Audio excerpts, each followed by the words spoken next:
Hi guys, Lindsay here. So over the last few days, we've been doing quite a bit of car shopping. I've been scouring the internet and doing a bunch of research on a bunch of different vehicles, test drove something, and everything just doesn't feel right. Like the energy of it just doesn't feel right. It feels like it's totally the wrong time. Especially like when thinking about that it's going to cost us, even with putting 2 new tires on my car, less than like $500 for us to fix it. Like granted, that's us doing the work ourselves, which I'm more than capable of. I absolutely hate working on vehicles, but something like an alternator is within the specs of things that I can do.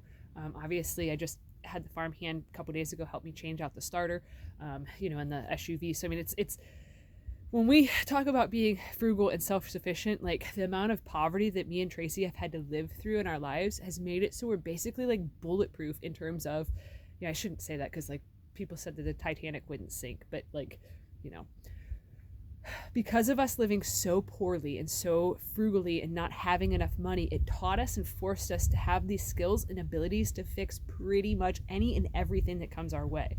So when stuff like this happens, it's a really big kick in the pants. But because we've lived in a way that we've taught ourselves how to do so many things out of necessity, it's one of those things where it hits you and you're just like, dang it, now I gotta do this and stuff. Like it's not like a big detrimental thing. It's a really big inconvenience. And that's something that I wanted to talk with you guys about a little bit, because yesterday we actually wired the money to buy the new house. So now we're back to being like the average American that has far more debt than they have income. And it kind of is hard because we went from being very, very tight to finally being able to get a home equity line of credit, to having literally 1 month of breathing room, to now we're back to where we were before, of having basically barely enough to get by. But it's one of those things where it's kind of like, you could look at it this way, okay? You could look at it with us just buying a house and then my vehicle breaking down and the other vehicle breaking down at the same time as a sign of like, wow, this is really not on a good foot. This is things that are working against them. Whereas the way that we see it is, it was aligned that we ended up having a month full of breathing room. So then that way we could get our dog Peaches fixed, which was like $200 something to get her fixed. That's the one that just had puppies. We don't want puppies anymore. Don't want any more puppies, I should state. We still want the 2 that we kept. So that was a big kick in the pants. The starter was around $200.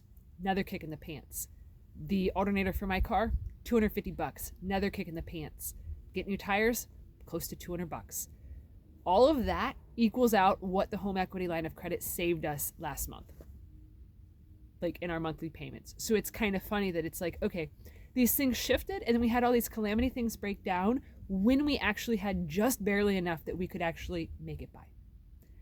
So for a lot of people, they would be like, oh, poor me, poor me, poor me, blah, blah, blah, blah, blah, I can't get ahead.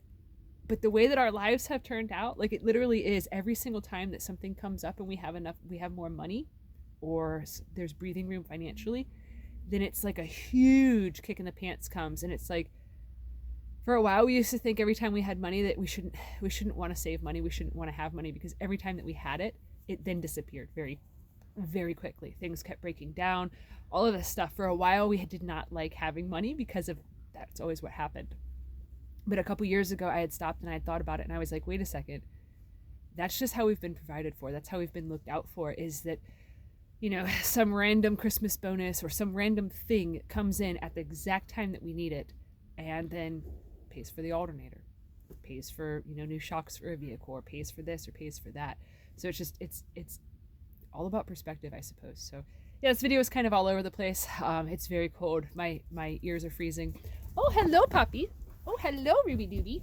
Hello, puppies. Hellos. Oh, I was wondering when you guys would show up. So the white one here, this is Snow. Oh, big girl. They're like 4.5 months old and they're, oh, hello, Ruby. Hello, hellos. Oh, hellos, puppies. Oh, hellos, hellos. Yes, you're good girls. Their dad that was a stray that nobody knows what it was.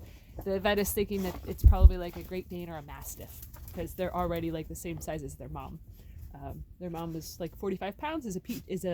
Peaches is a Beagle Staffy mix, and the girls are about 40 pounds right now at 4.5 months old. So they are very, very big. So going to be great little farm dogs. Well, big farm dogs. I don't think that we're ever going to have to worry about bears or predators or anything like that coming too close to our property with these guys, because they're projected to weigh around like 115, 120.